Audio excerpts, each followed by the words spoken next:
रुपए की जाली नोट जब्त।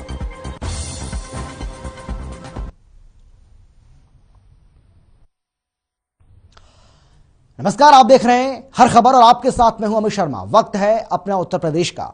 उत्तर प्रदेश विधानसभा चुनाव के पहले बीजेपी को लगातार दूसरे दिन एक और झटका लगा।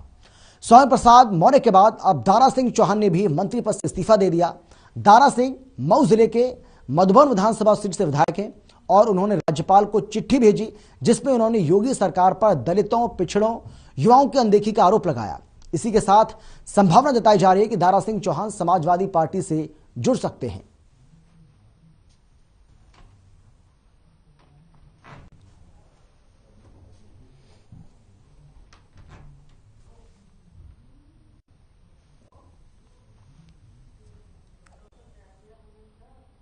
तो उत्तर प्रदेश सरकार के लिए, योगी सरकार के लिए एक बड़ा झटका, क्योंकि एक के बाद एक दो मंत्रियों का इस तरीके से इस्तीफा देना और उसके बाद अटकलबाजी हालांकि चल रही है कि समाजवादी पार्टी में ये शामिल हो सकते हैं, लेकिन अभी भी दोनों की ओर से किसी तरह के कोई पत्ते नहीं खोले गए।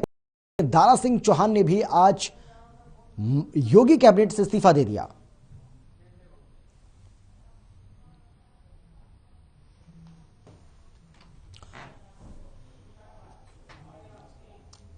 और चलिए अब सीधा रुख करेंगे हमारी लखनऊ ब्यूरो हेड अमिता मिश्रा हमारे साथ जुड़ गई हैं इस खबर पर ज्यादा जानकारी और बातचीत के लिए।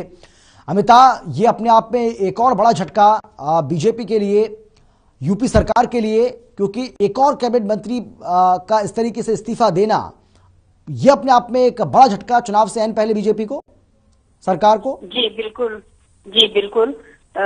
भाजपा को दूसरे दिन एक और ये बड़ा झटका लगा है। 2 दिन में 5 बीजेपी नेताओं ने भाजपा छोड़ी है। तो ये दारा सिंह जी ने भी आज भाजपा छोड़ के बीजेपी को एक बड़ा झटका दिया है, क्योंकि ये भी पिछड़े वर्ग के एक बड़े कद के नेता माने जाते हैं।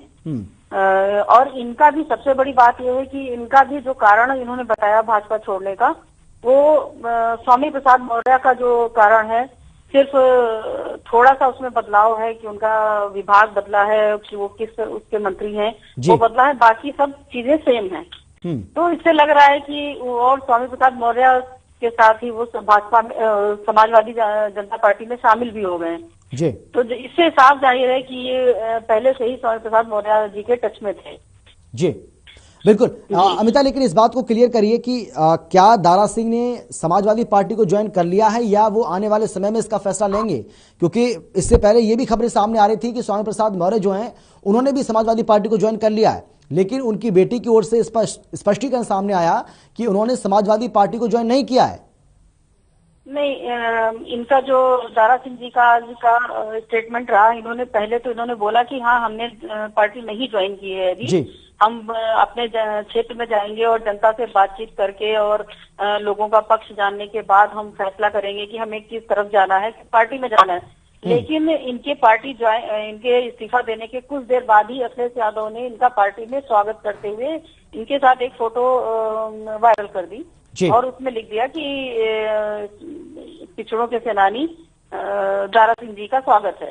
तो इससे जाहिर है कि दारा सिंह जी झूठ बोल रहे हैं और उन्होंने पार्टी ज्वाइन कर ली है, समाजवादी पार्टी में वो शामिल हो चुके हैं। जी अमिता, वाकई में बीजेपी के लिए एक बड़ा झटका, चुनाव से आने पहले इस तरीके से 2 मंत्रियों का इस तरीके से इस्तीफा देना, एक बड़ा डेंट बीजेपी में ये लगा है। लेकिन हम ये भी जानना चाहेंगे आपसे कि क्या और भी कोई मंत्री हैं, क्योंकि कहा ही जा रहा है कि और भी कई मंत्री ऐसे हैं जो इस कतार में हैं, तो क्या आने वाले समय में इस तरीके से बीजेपी को और भी झटका लग सकता है? क्या ऐसी कोई जानकारी आपके पास?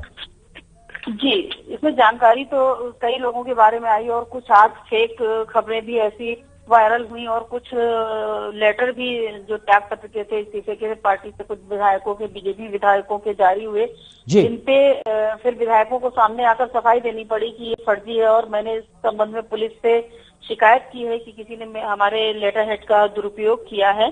और मैं अभी भाजपा में हूँ। जैसे भदोही से जो विधायक हैं रविंद्र नाथ त्रिपाठी जी, उनका भी एक लेटर इस तरह से सामने आया। रही बात मंत्रियों की, तो ओपी जो ओम प्रकाश राजभर हैं सुहेलदेव पार्टी से जी। तो उनका कहना है कि 20 तारीख तक करीब 1.5 दर्जन मंत्री जो हैं भाजपा के वो पार्टी छोड़ेंगे और समाजवादी पार्टी का साथ आ जाएंगे। तो ऐसी अभी, लेकिन उन्होंने कोई नामों की चर्चा नहीं की, उन्होंने नाम डिस्क्लोज वो दावा कर रहे हैं। उन्होंने कहा समय जी हाँ, उन्होंने दावा किया है, सिर्फ अभी नाम डिस्क्लोज नहीं किए हैं कि हाँ कौन से मंत्री हो सकते हैं, कौन से विधायक हो सकते हैं। जी अमिता, एक और बात हम आपसे जानना चाहेंगे, क्योंकि ये खबरें सामने आई थी जिसमें कल आप भी इस बात का जिक्र कर रही थी, आप भी इस बात की जानकारी दे रही थी कि स्वामी प्रसाद मौर्य को और जो तमाम बीजेपी के विधायक जो छोड़कर गए उन सभी को मनाने की कोशिश लगातार पार्टी की ओर से की जा रही है, और स्वामी प्रसाद मौर्य को मनाने के लिए केशव प्रसाद मौर्य, सुनील बंसल, इन सभी को लगाया गया था। तो क्या भारतीय जनता पार्टी को इसमें किसी तरह की कोई कामयाबी मिलती हुई दिखाई पड़ रही है? क्या कोई जानकारी इस बारे में? जी जी, इसमें सुबह खबरें आ रही थी कि केशव प्रसाद मौर्य ने जो है इनसे स्वामी प्रसाद मौर्य से मिलने के लिए समय मांगा था, लेकिन उन्होंने मिलने से इनकार कर दिया। और बाद में स्वामी प्रसाद मौर्य ने ये बयान जारी किया कि नहीं, उनसे किसी भी भारतीय जनता पार्टी के किसी भी छोटे या बड़े नेता ने कोई बात नहीं की है, और उन्होंने एकदम साफ किया कि अब मेरा भारतीय जनता पार्टी से कोई मतलब नहीं है, और मेरा त्याग पत्र जो है वो भारतीय जनता पार्टी का उसके ताबूत में मील का पत्थर साबित होगा, या मेरा त्याग पत्र इनके ताबूत में आखिरी कील साबित होगा। उन्होंने धमकी भी दी है इस संबंध में कि मैं भाजपा के साथ, समाजवादी पार्टी के साथ मिलकर भाजपा का पूरा सफाया करूंगा जी, और लेकिन तब तक मैं नहीं लूंगा जब तक नई सरकार बन नहीं जाएगी। तो उन्होंने पूरी तरह से धमकी देते हुए ये सारे रास्ते जो भाजपा भी कवायद कर रही थी कि शायद हम उनको मना लें, तो वो बंद नजर आ रहे हैं। ऐसा नहीं लग रहा कि अब स्वामी प्रसाद मौर्य कोई बातचीत करेंगे। जी बिल्कुल, बहुत शुक्रिया आपका अमिता, आप इस पर नजर बनाए रखिएगा। अपडेट के साथ एक बार फिर से आपके पास जरूर आएंगे। तो भारतीय जनता पार्टी के लिए वाकई में एक ये बड़ी चिंता, एक बड़ा झटका, क्योंकि 2 मंत्रियों का इस तरीके से इस्तीफा देना, उसके बाद और भी कई बीजेपी के एमएलए जो इस्तीफा दे चुके हैं। ऐसे में भारतीय जनता पार्टी से कैसे निपटेगी और आने वाले समय में किस तरीके से डैमेज कंट्रोल किया जाएगा, इस पर हमारी भी नजरें बनी हुई हैं। तो जिस तरीके से चुनाव के दिन नजदीक आ रहे हैं, उसी तरह नेताओं की जो सियासत है वो भी चरम पर है। स्वामी प्रसाद मौर्य के योगी कैबिनेट से इस्तीफा देने के बाद आज एक और खबर सामने आई, लेकिन समाजवादी पार्टी से खबर है कि समाजवादी पार्टी में बताया जा रहा है कि वहां भी एक कोशिश हो रही है कि जो मनोज पांडे हैं वो समाजवादी पार्टी छोड़ सकते हैं। ऐसी खबर सामने आई और समाजवादी पार्टी को झटका लग सकता है, लेकिन बताया जा रहा है कि अखिलेश यादव ने अब मनोज पांडे को तलब कर दिया है। बैठक खत्म होने के बाद अखिलेश यादव ने कोई भी बयान देने से इनकार कर दिया है। तो मनोज पांडे जो कि समाजवादी पार्टी के विधायक हैं, उनको लेकर यह खबर सामने आई थी कि वो बहुत जल्द बीजेपी का दामन थाम सकते हैं, यानी कि कमल के साथ वो जा सकते हैं। ऐसी खबरें सामने आई थी, लेकिन जैसे ही सपा सुप्रीमो अखिलेश यादव को इस बारे में जानकारी मिली, उन्हें इस बात की भनक लगी, तुरंत उन्होंने मनोज पांडे से बात की, उनको तलब किया। और बताया जा रहा है कि जब पत्रकारों ने अखिलेश यादव से इस बारे में जानकारी लेनी चाहिए, उनसे बातचीत करनी चाहिए, तो उन्होंने इस पर कोई भी बयान देने से इनकार कर दिया और वो इससे बचते हुए नजर आए।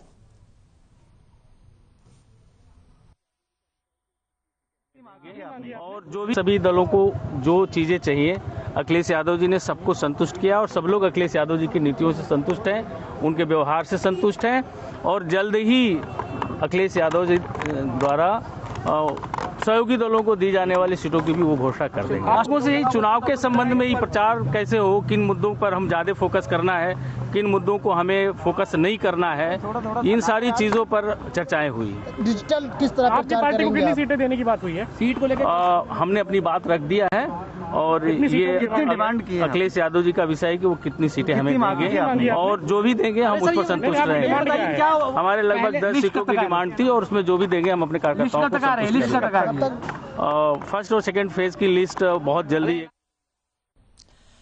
अखिलेश यादव का आय से अधिक संपत्ति का मामला तूल पकड़ता जा रहा है। इस मामले को लेकर सुप्रीम कोर्ट के अधिवक्ता विश्वनाथ चतुर्वेदी ने पलटवार किया है। उन्होंने एक प्रेस कॉन्फ्रेंस कर मामले की हकीकत को सार्वजनिक किया है और कहा है कि अखिलेश यादव झूठ बोल रहे हैं।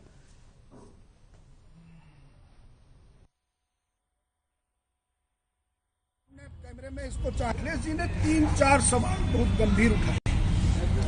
उत्तर प्रदेश के चीफ मिनिस्टर थे, जिसकी बदौलत बने और अंदर खाने क्या डील हुई थी 2008 में, उन सारी चीजों का मैं एक एक करके खुलासा करूंगा। जिस क्लोजर रिपोर्ट का जिक्र कर रहे हैं उसके दस्तावेज मैं आपको, चूंकि आप लोग विजुअल चाहें तो इसका ले सकते हैं। ये सीबीआई ने उस जो फोर्ज क्लोजर रिपोर्ट है उस पर सीबीआई ने स्वतः संज्ञान लेके 2009 में एफआईआर कर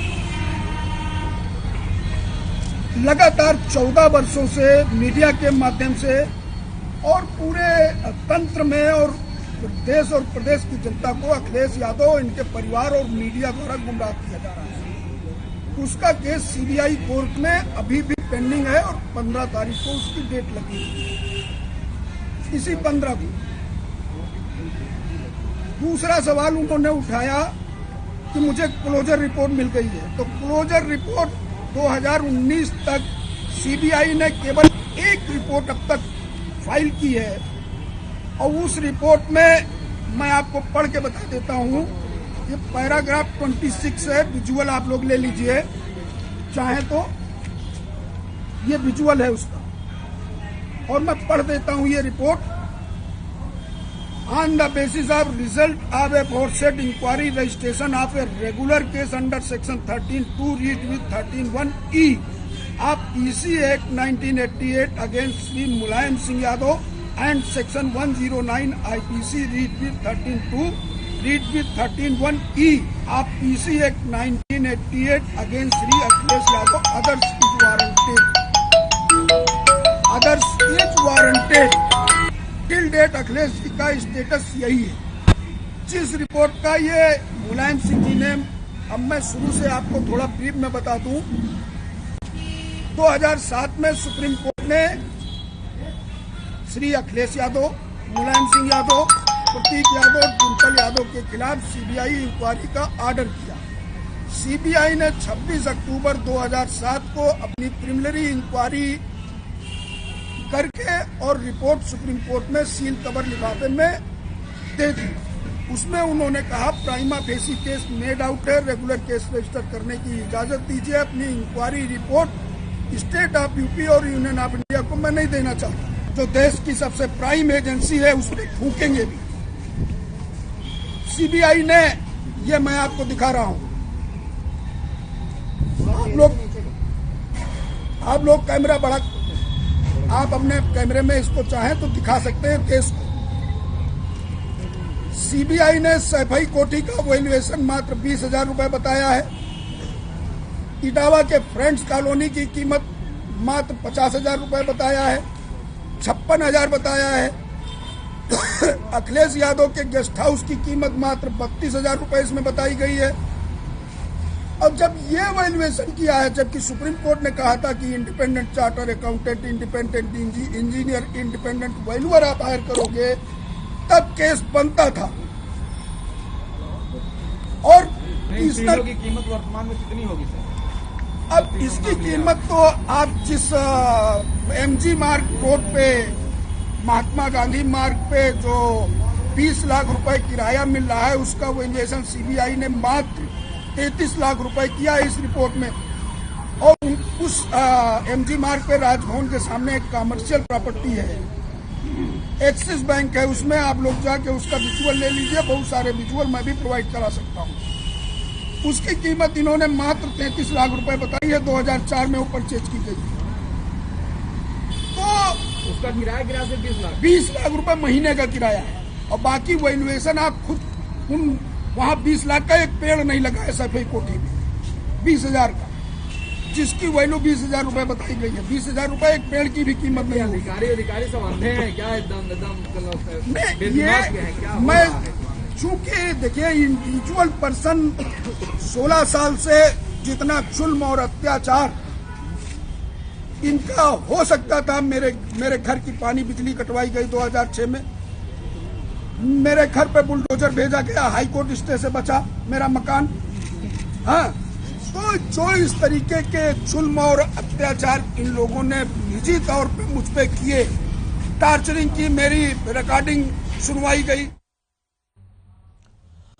उत्तर प्रदेश में चुनाव की तारीखों का ऐलान हो चुका है और प्रदेश में आदर्श आचार संहिता भी लागू हो चुकी है। ऐसे में राजनीतिक दल से लेकर आम मतदाता सभी इसका पालन करना चाहते हैं, उनको पालन करना ही होगा। साथ ही नियम तोड़ने वालों के लिए सजा का भी प्रावधान है। अगर कोई इसका उल्लंघन करता है तो उस पर दंडात्मक कार्रवाई भी की जा सकेगी। वहीं आदर्श आचार संहिता लागू होने के बाद चुनाव के दौरान कोई भी मंत्री सरकारी दौरे को चुनाव के लिए इस्तेमाल नहीं कर सकता। साथ ही सरकारी संसाधनों का किसी भी तरह चुनाव के लिए इस्तेमाल नहीं किया जा सकता।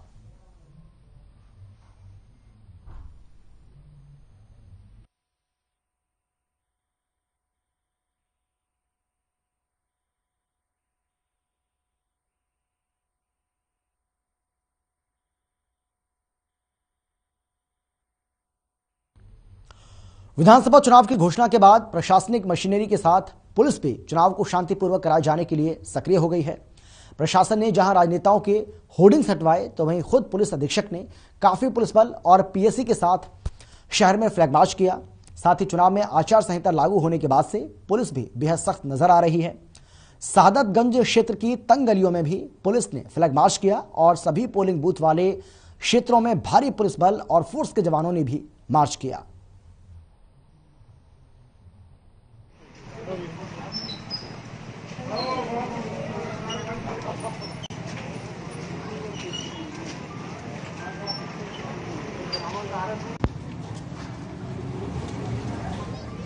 लखनऊ की ये तस्वीर आपको हम दिखा रहे हैं किस तरीके से आदर्श आचार संहिता लागू होने के बाद अब पुलिस सक्रिय हो गई है, पुलिस एक्टिव हो गई है। पोलिंग बूथों पर पुलिस सक्रिय नजर आ रही है। पुलिस बल ने, तस्वीरें आपको हम दिखा रहे हैं, सीआरपीएफ के जवानों के साथ ये फ्लैग मार्च निकाला। उस वक्त की ये तस्वीरें आपके सामने, जहां पर प्रशासन की ओर से भी जो तमाम बैनर, पोस्टर्स और होर्डिंग्स लगाए गए थे उनको हटवाया गया।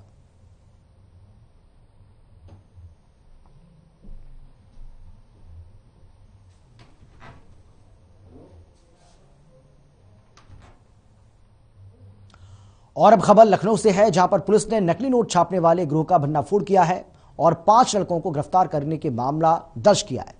साथ ही 81,550 रुपए के जाली नोट भी बरामद किए हैं। तो पुलिस ने एक गिरोह का भंडाफोड़ किया है जो नकली नोट छापने का काम करता था और 5 लड़कों को इसमें गिरफ्तार किया गया है। तो ये बड़ी सफलता पुलिस के लिए।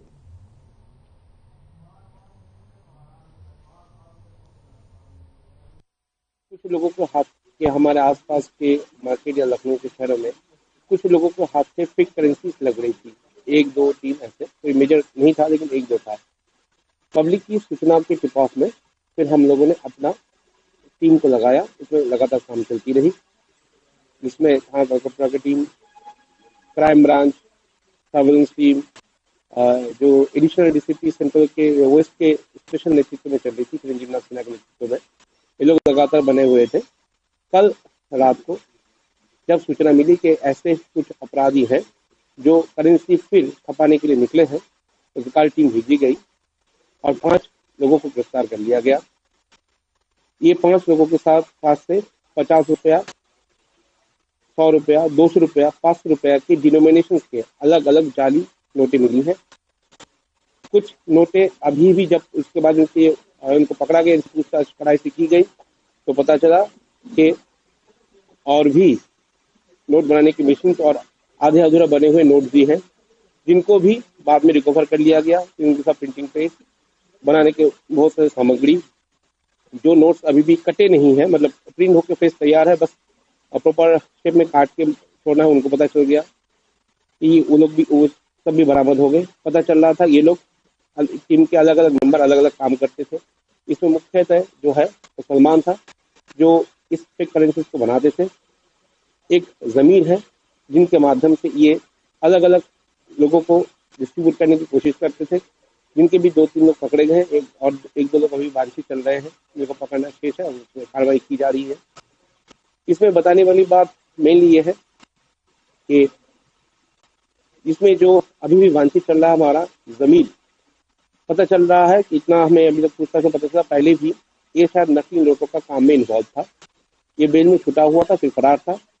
इसी के माध्यम से ये जो सलमान वगैरह, इसकी टीम तैयार की गई थी इसके द्वारा, जो ये लोग नकली नोट छापने का काम सीख गए थे और शहर के अंदर ही इसको तैयार करके डिस्ट्रीब्यूट करवाने की व्यवस्था कर रहे थे।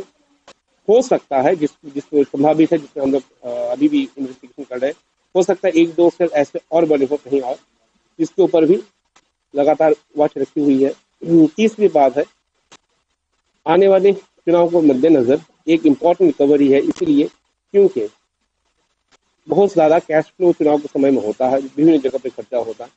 उस समय में इनको खपाने की इनकी मेजर मंशा थी। इससे 2 फायदे हो, तो एक, इनको बहुत सारा पैसा मिल जाता, लाभ हो जाता, और दूसरा, ये एक ऐसा क्राइम है जिससे देश की सार्वभौमत्व और अखंडता और तथा इसकी जो इकोनॉमिक सिस्टम है, आर्थिक अवस्था है, उसको भी चोट पहुंचती है। तो एक बृहद लेवल का क्राइम है, पनप रहा था, जिसको समय रहते पुलिस ने पकड़ लिया और इसमें अभी इन्वेस्टिगेशन कंटिन्यूअस है। इसके अलावा भी इन नोटों का जुडिशियल मजिस्ट्रेट से परमिशन मिलता, स्पेशल नासिक प्रेस होता है, वहाँ पर आरबीआई के माध्यम से भेजा जाएगा।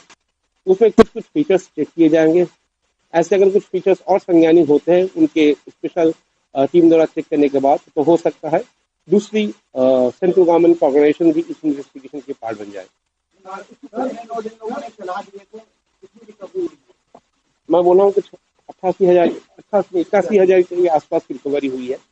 कुछ चलाए हैं एग्जैक्टली जैसे मैं बता रहा हूँ, 1-2 नोट अलग अलग लोगों के पास होंगे, अलग अलग लखनऊ के छोड़ के बाहर भी हो सकते हैं।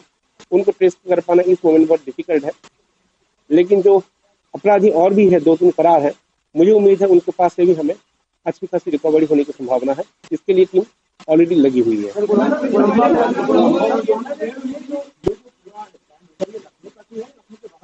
जैसे मैं बोला हूँ कि अभी तक ये लोग लखनऊ में ही प्रिंटिंग कर रहे थे, अपने एजेंट्स बनवा रहे थे और डिस्ट्रीब्यूट कर रहे थे। डिस्ट्रीब्यूटेड मनी जरूरी नहीं है कि लखनऊ के अंदर ही सीमित रहे, ये लखनऊ के बाहर भी जा सकते हैं।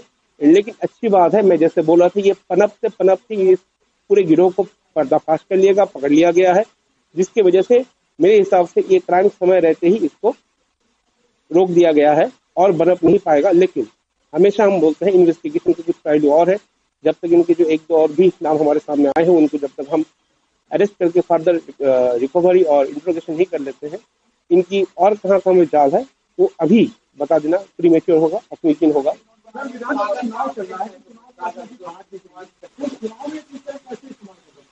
देखिए, मैं जैसे बताया हूँ, चुनाव में जो हर किस्म की होती है, छोटे छोटे दुकानदार इन्वॉल्व होते हैं, छोटे छोटे प्रिंटिंग मशीन इन्वॉल्व होते हैं, छोटे छोटे प्रेस के लोग इन्वॉल्व होते हैं, छोटे छोटे दुकानें इन्वॉल्व होते हैं, खाने के पीने की व्यवस्थाएं होती हैं, ठीक है। इन सभी में कैश फ्लो होता है, वहाँ पर ऑनलाइन ट्रांजेक्शन की संभावना खूब कम है। अब गांव में ऑनलाइन ट्रांजेक्शन संभव नहीं है। कोई बेचारा गया 2 पैकेट बिस्कुट खरीदा एक परचून की दुकान से, अब वहाँ पर ऑनलाइन कैश ट्रांजेक्शन नहीं होता है, वहाँ पे स्मॉल डिनोमिनेशन के लोकल कैश इस्तेमाल करते हैं उस समय में, और उनकी बहुत ज्यादा जानकारी भी नहीं होती है कि कौन सा नोट सही है, कौन सा नोट गलत है। और इसी के साथ इस बुलेटिन में फिलहाल इतना ही। छोटे से ब्रेक के बाद फौरन लौटेंगे। आप देखते रहिए हर खबर।